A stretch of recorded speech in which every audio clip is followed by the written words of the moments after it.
အခုခေတ်ရန်ကုန်မြို့ရဲ့လမ်းမတွေကိုကြည့်ပြီးတော့လွန်ခဲ့တဲ့နှစ်ပေါင်း80ကျော်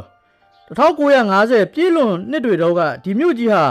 အာရှတိုင်းမှာအတိုးတက်ဆုံးနဲ့အလှပဆုံးမြို့ကြီးတစ်မြို့ဖြစ်ခဲ့တယ်လို့ပြောရင်မိတ်ဆွေယုံနိုင်ပါမလား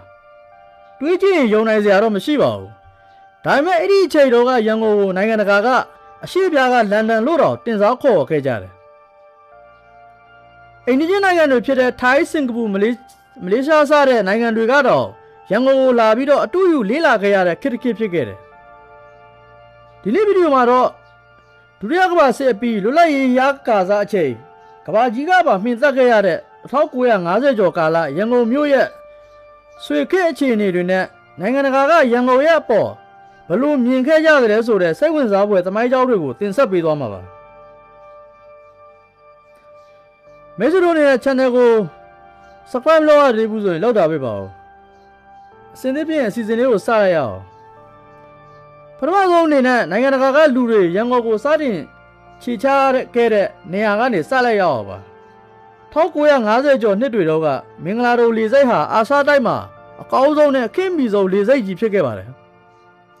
1952ခုနှစ်မှာအသစ်ပြန်လည်တည်ဆောက်ဖွင့်လှစ်ခဲ့တဲ့ဒီမင်္ဂလာတို့လေဆိပ်စီမှာဆိုရင်ဥရောပကနေအာရှကိုလာတဲ့နိုင်ငံတကာလေကြောင်းလိုင်းကြီးတွေဖြစ်တဲ့ BOAC လို့ပန်အန်းလို့လေကြောင်းလိုင်းကြီးတွေဟာမဖြစ်မနစ်ဆင်းတက်ခဲ့ရတဲ့အဓိက transit ကန်ကြီးတစ်ခုဖြစ်ခဲ့ပါတယ်လန်ဒန်ကနေစစ်တနီကိုသွားမယ်ဆိုရင်ရန်ကုန်မှာ1000နာရီမှသွားရပါတယ်လေဆိပ်မှာဆိုရင်လည်းအဆင့်မြင့်စားသောက်ဆိုင်တွေနိုင်ငံကအဆင့်မီဝန်ဆောင်မှုတွေနဲ့မို့နိုင်ငံသားခရီးသွားတွေကအာရှမှာဒီလိုလေဆိပ်မျိုးရှိနေတာကိုအံ့ဩချီးကျူးခဲ့ကြတယ်အဲ့ဒီအချိန်ကစင်ကာပူရဲ့ချန်ဂီလေဆိပ်ဆိုတာအိမ်မက်တော်မမတ်ရသေးတဲ့အချိန်ပါနိုင်ငံတကာကရန်ကုန်ကိုလေးစားရတဲ့နောက်ထပ်အကြောင်းရင်းတစ်ခုကတော့ပညာရေးပါပဲရန်ကုန်တက္ကသိုလ်ဆိုတာအဲ့ဒီခေတ်ကအရှေ့တောင်အာရှရဲ့ Oxford လို့တောင်နာမည်ကြီးခဲ့တာပါအင်္ဂလိပ်စာသင်ကြားမှုအဆင့်အတန်းဟာအများမြင့်မာခဲ့တယ်အရှေ့တောင်အာရှနိုင်ငံအသီးသီးကကျောင်းသားတွေဟာရန်ကုန်တက္ကသိုလ်မှာလာရောက်ပညာသင်ကြားဖို့အိမ်မက်မက်ခဲ့ကြရတယ်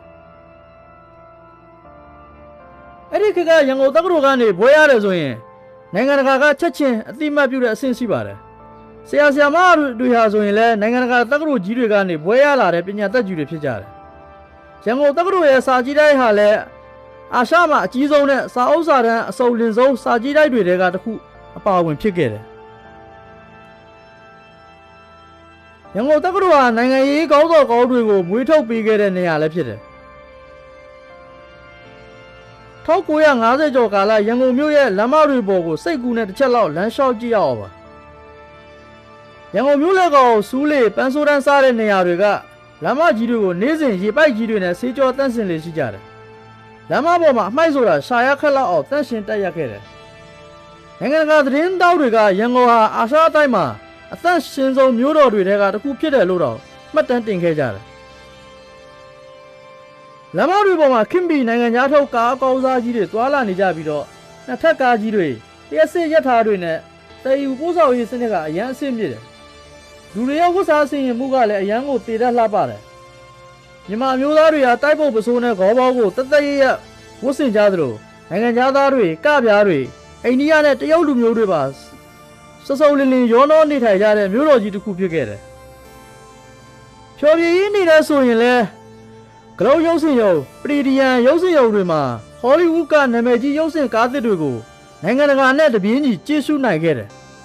ညဘက်တွေမှာဆိုရင်လည်းကလပ်တွေဘားတွေမှာ jazz ဂီတတန်တွေပြန့်လွင့်နေပြီးတော့လူနေမှုအဆင့်တန်းဟာဥရောပမြို့ကြီးတွေနဲ့တိတ်မကွာခြားလာပါဘူးစီးပွားရေးဘက်ကိုကြည့်မယ်ဆိုရင်လည်းအဲ့ဒီချိန်ဟာမြန်မာနိုင်ငံဟာအာရှရဲ့စပက်ကြီးဖြစ်ခဲ့တယ်ကမ္ဘာပေါ်မှာစံတင်ပို့မှုအများဆုံးနိုင်ငံဖြစ်ခဲ့ပြီးတော့စီးပွားရေးတဟုတ်တို့တိုးတက်နေတဲ့အချိန်ပါမြန်မာကျပ်ငွေရဲ့တန်ဖိုးကအလွန်ခိုင်မာပြီးတော့နိုင်ငံတကာငွေကြေးဈေးကွက်မှာဩဇာရှိခဲ့တယ်နိုင်ငံတကာကတန်တမန်တွေစီးပွားရေးလုပ်ငန်းရှင်တွေကမ္ဘာကျော်စာရေးဆရာတွေနဲ့ဧည့်သည်တော်တွေရန်ကုန်ကိုလာရင်မဖြစ်မနစ်တဲခိုကြတဲ့နေရာကတော့ကန္နာလန်ကစဝင်းဟိုတယ်ပါပဲဒီစဝင်းဟိုတယ်ကြီးဟာအရှိတောင်အာရှရဲ့အကောင်းဆုံးနဲ့အဆင့်မြင့်ဆုံးဟိုတယ်ကြီးအဖြစ်နာမည်ကြီးခဲ့တယ်ဒီဟိုတယ်မှာညစာစားဖို့ကော်ဖီတောက်ဖို့ဆိုတာအဲ့ဒီခေတ်ကလူကုန်တန်းတွေရဲ့အဆင့်အတန်းပြရုပ်တစ်ခုဖြစ်ခဲ့တယ်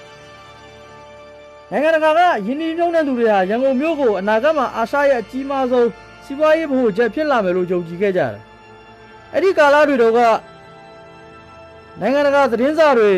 မဂ္ဂဇင်းတွေမှာမြန်မာနိုင်ငံနဲ့ရန်ကုန်မြို့အကြောင်းကိုရေးရင်ရှေ့တော့အာဆမှာအတောက်ပဆုံးကျယ်ဝင့်လို့တင်စားလေးရှိကြတယ်။တန်ရဇာရပေါ်များတယ်။ပညာတတ်အင်အားစုတွေများပြားတယ်။အင်္ဂလိပ်စာကျွမ်းကျင်မှုအဆင့်အတန်းတွေမြင့်မားတယ်။